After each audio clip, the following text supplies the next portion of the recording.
যশোরের চৌগাছায় ৭ বছর বয়সী এক শিশু ধর্ষণের শিকার হয়েছে। অস্ত্রোপচারের পর হাসপাতালে নিবিড় পর্যবেক্ষণে রয়েছে শিশুটি। এ ঘটনায় মিজানুর রহমান নামের এক প্রতিবেশীকে আটক করেছে পুলিশ। দর্শক, যশোর প্রতিনিধি শিকদার খালিদের তথ্যচিত্রে ডেস্ক রিপোর্ট।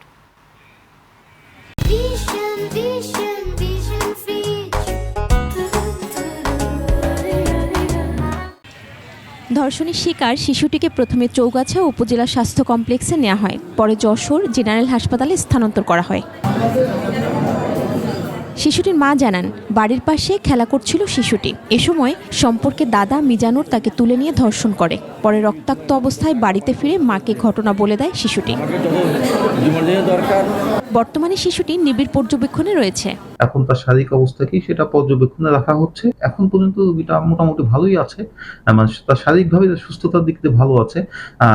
তারপর আমরা তাকে নিবিড় নজরদারির মধ্যে রেখে। এমন নিষ্ঠুর আচরণে অপরাধীর বিচার দাবি করেছেন স্বজনরা।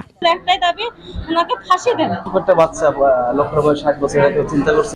এ ঘটনায় অভিযুক্ত মিজানুর রহমানকে আটক করেছে পুলিশ। যে কালপিট যে কাজটা করেছে মিজানুর রহমান সাহেব, তাকে আমরা আটক করেছি। সেই প্রাথমিক ঘটনার সত্যতা স্বীকার করেছে।